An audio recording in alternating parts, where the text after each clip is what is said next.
নমস্কাৰ বন্ধু বান্ধৱীসকল প্ৰথমতে স্বাগতম জনাইছোঁ মোৰ ইউটিউব চেনেল তো বন্ধু বান্ধৱীসকল আজি এটা নতুন ভিডিঅ'লৈ আপোনালোকক স্বাগতম জনাইছোঁ তো বন্ধু বান্ধৱীসকল আজিৰ এই ভিডিঅ'টোত আপোনালোকক জনাম যে বহুত বন্ধু বান্ধৱীয়ে কমেণ্ট কৰিছে যে যিখন EWS ৰ চাৰ্টিফিকেট আছে সেইখন আপোনালোকে ষ্টেটৰ ফিজিকেলত একচেপ্ট কৰিব না চেন্ট্ৰেলখন একচেপ্ট কৰিব বহুত বন্ধু বান্ধৱীয়ে কমেণ্ট কৰিছে আৰু লগতে যিকেইখন Annexure আছে বা 6, 7, 8, 9 সেইকেইখন আপোনালোকে কেনেদৰে বনাব লগতে আপোনালোকে কমেণ্ট কৰিছে যে হাইট মোৰ ইমানখিনি হাইট আছে মোক কিমানখিনি লাগিব ফিজিকেলত বা হাইট কিমান প্ৰয়োজন হয় আজিৰ এই ভিডিঅ'ত আপোনালোকক ডিটেইলকৈ জনাম আৰু লগতে আপোনালোকৰ যিখন Annexure সেইকেইখন আপোনালোকে কেনেদৰে বনাব বা ক'ত বনাব লাগিব সেইখন আপোনালোকক আজিৰ এই ভিডিঅ'ত জনাম আপোনালোকে ভিডিঅ' প্ৰথমৰ পৰা শেষলৈ স্কিপ নকৰাকৈ চাই থাকিব ভিডিঅ'টি আৰম্ভ কৰক তো বন্ধু বান্ধৱীসকল আহক আপোনালোকৰ মেইন কথালৈ আপোনালোকে কমেণ্ট কৰিছিলে যে আমাৰ ৰানিং কিমান কিলোমিটাৰ হ'ব আপোনালোকৰ 5 কিলোমিটাৰ হ'ব 24 মিনিটৰ ল'ৰাৰ বাবে আৰু ছোৱালীৰ বাবে হ'ব 1.6 কিলোমিটাৰ আৰু টাইম হ'ব 6.5 মিনিট এইখিনি আপোনালোকক টাইম দিয়া হ'ব আৰু আপোনালোকে কমেণ্ট কৰিছিলে যে মই এইটো কেটেগৰী হয় ST কেটেগৰী হয় বা OBC কেটেগৰী হয় আমাৰ হাইট কিমান লাগিব সকলোৱে আপোনালোকে কমেণ্ট কৰিছিলে সেইবাবে মই আপোনালোকক জনাওঁ এই ভিডিঅ'টিত আপোনালোকৰ হাইট দিছিলে 170 সেন্টিমিটাৰ আৰু দিছিলে ফিমেল বাবে 157 সেন্টিমিটাৰ এইখিনি দিছিলে আমাৰ হাইট এইটো অল ইণ্ডিয়াৰ বাবে আৰু যিখিনি আমাৰ ৰিলেক্সেশ্যন দি আছে ৰিলেক্সেশ্যনখিনি মই কৈ দিছোঁ all candidates belong to schedule tribes all ইণ্ডিয়াৰ ভিতৰত যিখিনি আমাৰ ST কেটেগৰী আছে তেওঁলোকৰ বাবে মেলৰ বাবে হাইট লাগিব 162.5 সেন্টিমিটাৰ আৰু ফিমেলৰ বাবে লাগিব 150 সেন্টিমিটাৰ এইটো অল ইণ্ডিয়াৰ যিখিনি ST কেটেগৰী আছে তেওঁলোকৰ বাবে আৰু আমাৰ যিখিনি ৰিলেক্সেশ্যন নৰ্থ ইষ্টাৰ্ণ ৰিজনৰ কাৰণে আছে অসমৰ কাৰণে আমাৰ হাইট লাগে 165 সেন্টিমিটাৰ মেলৰ বাবে আৰু ফিমেলৰ বাবে 155 সেন্টিমিটাৰ কিন্তু যদি আপোনালোকৰ ST কেটেগৰী হয় তেতিয়াহ'লে আপোনালোকৰ 162.5 সেন্টিমিটাৰ মেলৰ বাবে আৰু ফিমেলৰ বাবে 150 সেন্টিমিটাৰ আপোনাৰ যিখিনি OBC হওক বা জেনেৰেল হওক EWS হওক আপোনালোকে 165 সেন্টিমিটাৰ হ'লে হ'ব ল'ৰাৰ বাবে আৰু ফিমেলৰ বাবে 155 সেন্টিমিটাৰ কিন্তু আপোনালোকৰ এইখিনি হাইট থাকিলে আপোনালোকৰ Annexureখন জমা দিব লাগিব Annexure 9খন আপোনালোকৰ Annexure 9খন কেনেদৰে বনাব মই আপোনালোকক জনাইছোঁ এইখিনি হ'ল আপোনালোকৰ হাইটৰ কথা নেক্সট আহিলে আপোনালোকে কমেণ্ট কৰিছিল যে চেষ্ট কিমান লাগিব আপোনালোকৰ মিনিমাম চেষ্ট লাগিব 80 সেন্টিমিটাৰ আৰু আপোনালোক এক্সপান্ড কৰিব লাগিব 5 সেন্টিমিটাৰ এইখিনি হ'ল অল ইণ্ডিয়াৰ বাবে আৰু যিখিনি আমাৰ ৰিলেক্সেশ্যন দি আছে ৰিলেক্সেশ্যন কৈ দিছোঁ আপোনালোকক all candidates belong to schedule tribes all ইণ্ডিয়াৰ ভিতৰত যিখিনি ST কেটেগৰী আছে তেওঁলোকৰ চেষ্ট লাগিব 76 সেন্টিমিটাৰ নৰ্মেল আৰু আপোনালোকৰ এক্সপান্ড কৰিব লাগিব 5 সেন্টিমিটাৰ আমাৰ যিখিনি আসাম কেণ্ডিডেট আছে নৰ্থ ইষ্টৰ সেইখিনিৰ কাৰণে মিনিমাম চেষ্ট লাগিব 78 সেন্টিমিটাৰ আৰু আপোনালোক এক্সপান্ড কৰিব লাগিব 5 সেন্টিমিটাৰ কিন্তু যদি আপোনালোক ST কেটেগৰী হয় তেতিয়াহ'লে আপোনালোকে 76 সেন্টিমিটাৰ হ'লে হ'ব মেলৰ বাবে আপোনালোকৰ আৰু এইখিনি আছিলে চেষ্টৰ ওপৰত আৰু এতিয়া আপোনালোকক জনাওঁ যে Annexure কেইখন আপোনালোক কেনেদৰে বনাব বা Annexure বহুত কেইখন আছে 9, 7, 8 এইকেইখন আপোনালোক কেনেদৰে বনাব এইখন হ'ল Annexure VI এইখন আপোনালোকৰ SC STৰ বাবে চেণ্ট্ৰেল কাষ্ট হয় এইখন আপোনালোকৰ ফিজিকেলৰ টাইমত আৰু মেডিকেলৰ টাইমত আপোনালোকৰ প্ৰয়োজন হ'ব এইখন আপোনালোকৰ বাবে বহুত ইম্পৰ্টেণ্ট হয় আপোনালোকৰ যিখন ষ্টেটৰ SC ST কাষ্ট চাৰ্টিফিকেট আছে এইখনো আপোনালোকে নিব লাগিব লগতে এইখন আপোনালোকৰ বাবে ইম্পৰ্টেণ্ট হয় চেণ্ট্ৰেল কাষ্ট আপোনালোকে sscgd এইখনে বিচাৰে চেণ্ট্ৰেল কাষ্টৰ চাৰ্টিফিকেট আপোনালোকে এইখন কেনেদৰে বনাব এইখন হ'ল Annexure VI আপোনালোকে প্ৰথমতে এইখন প্ৰিণ্ট আউট উলিয়াই ল'ব উলিয়াই কিনে আপোনালোকে এইখিনি যেনেদৰে আছে ফিল আপ কৰিব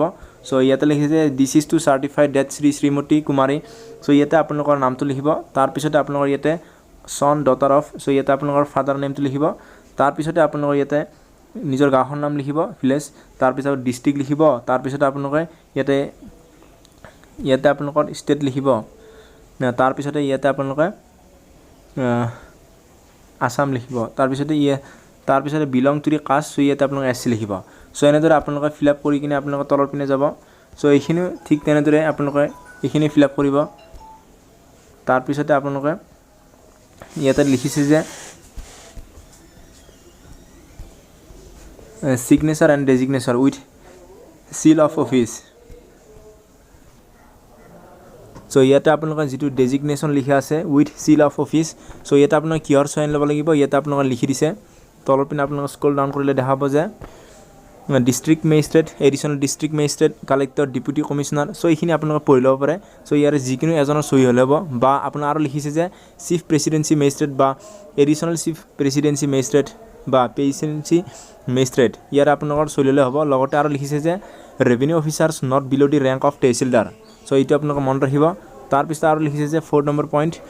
sub divisional officers of the area where the candidate and বা হিজ ফেমিলি নৰ্মেলি ৰিচাইডছ তাৰপিছত আপোনাৰ নোটত লিখিছে যে ST candidates belong to Tamil Nadu state should submit caste certificate only from the revenue divisional officer এইখিনি তামিলনাডুৰ ষ্টেটৰ কাৰণে চ' আপোনালোকে কেনেদৰে বনাব এইখন চ' আপোনালোকে প্ৰথমতে আপোনালোকে যাব যাই কিনে আপোনালোকে মেজিষ্ট্ৰেটত যাব মেজিষ্ট্ৰেটত আপোনালোকে এইখন ফৰ্মখন দিলে চ' তেওঁলোকে চাই কিনে ইয়াতে সৰুকৈ ছিগনেচাৰ মাৰি আপোনালোকক DC লৈ পঠাই দিব পাছ কৰি দিব চ' আপোনালোকে সেইখন লৈ DC লৈ গ'লে চ' DCত আপোনালোকে ইয়াতে ছিগনেচাৰ মাৰি দিব আৰু আপোনালোকক এইখন কাগজ আপোনাৰ হাতত দি দিব চ' আপোনালোকে আকৌ এই কাগজখন আনি কিনে আকৌ আপোনালোকে মেজিষ্ট্ৰেটৰ হাতত দিব লাগিব চ' মেজিষ্ট্ৰেটে ইয়াতে আপোনালোকক চিল মাৰি দিব আৰু লগতে যিটো দুটা চিল মাৰি দিয়ে ইয়াতে আপোনালোক য'ত আপোনালোকৰ এই DC অফিচটো আছে ঠাইখিনিৰ লগতে আৰু আপোনালোকৰ DCৰ ইয়াতে ষ্টাম্পটো মাৰিব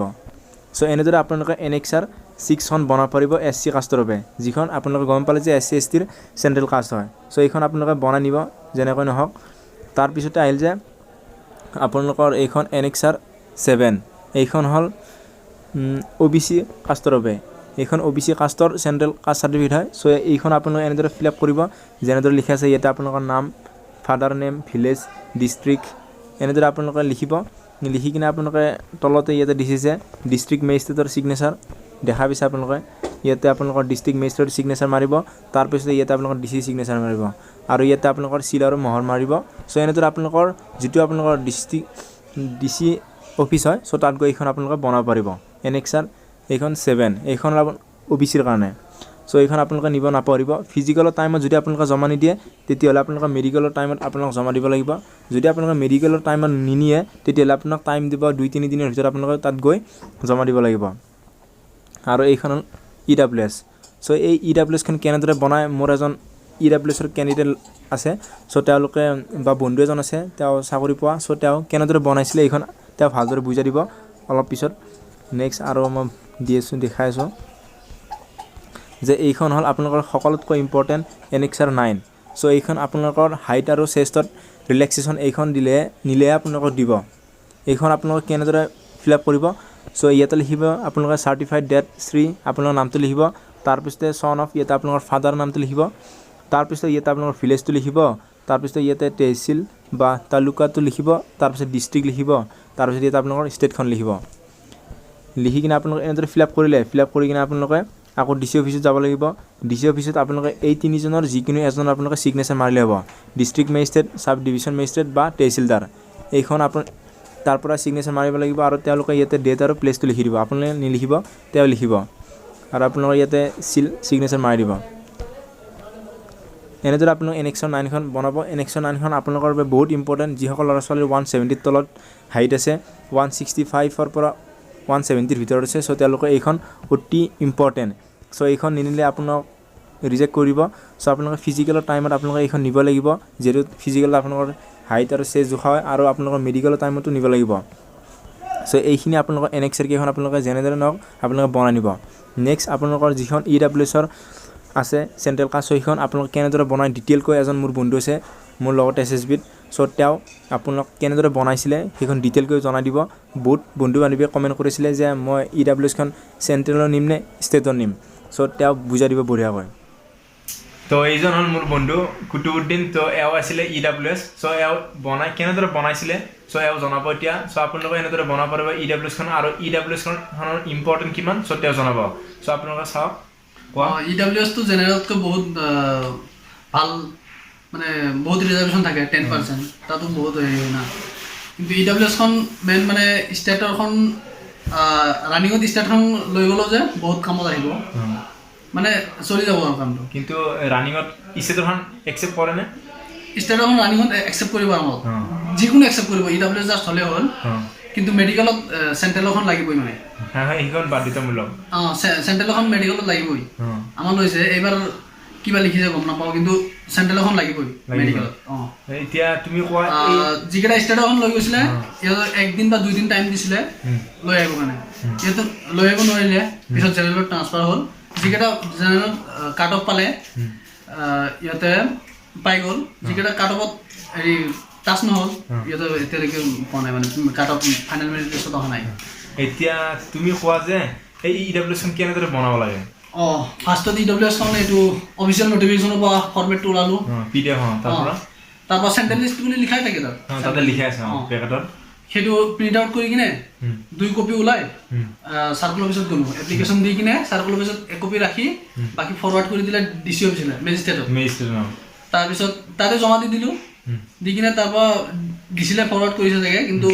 মই পিছদিনাখন যাই কিনে লৈ আহিছোঁ মেজিষ্ট্ৰেটৰ পৰা লৈ আহিছে তুমি মেজিষ্ট্ৰেটৰ পৰা লৈ আহিছোঁ তুমি প্ৰথমতে চাৰ্কুল অফিচত দিছা চাৰ্কুল অফিচৰ পৰা মেজিষ্ট্ৰেটত দিছে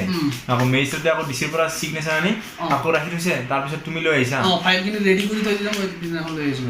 চ' আপোনালোকে এনেদৰে EWS খন বনাব পাৰিব আৰু তাৰপিছত মেইন ইমান EWS ইমান মাথা মাৰিব নালাগে জাষ্ট এপ্লিকেশ্যন এটা দিলে হ'ল চাৰ্কুল অফিচত এপ্লিকেশ্যন দি কিনে ফৰৱাৰ্ড কৰি দিব চ' বহুত চাৰ্কুল অফিচাৰেও চিগনেচাৰ কৰি দিয়ে যদি চাৰ্কুল অফিচাৰ এছিষ্টেণ্ট নাথাকে অফিচাৰ থাকে তেতিয়া চিগনেচাৰ কৰি দিলেও হৈ যাব একো নাই আচ্ছা সেনেকৈ একচেপ্ট কৰিছিলে ন তোমাৰ একচেপ্ট কৰিছে সেইখন এতিয়ালৈকে আছে একচেপ্ট কৰি মোৰ বেটেলিয়নত লৈ গ'ল EWS চ' আপোনালোকে এনেদৰে EWS খন ষ্টেটৰখনো বনাব আৰু আপোনালোকে চেণ্ট্ৰেলখনো বনাব তো আপোনালোকে চেণ্ট্ৰেলখন আপোনালোকৰ বাবে বহুত ইম্পৰ্টেণ্ট হয় চ' সেইখন আপোনালোকৰ মেডিকেললৈ কাম দিব চ' আপোনালোকে ষ্টেটৰখনো বনাব আৰু মেডিকেলখন আপোনালোকে বনাই থ'ব যাতে আপোনালোকৰ ভৱিষ্যতে কাম দিয়ে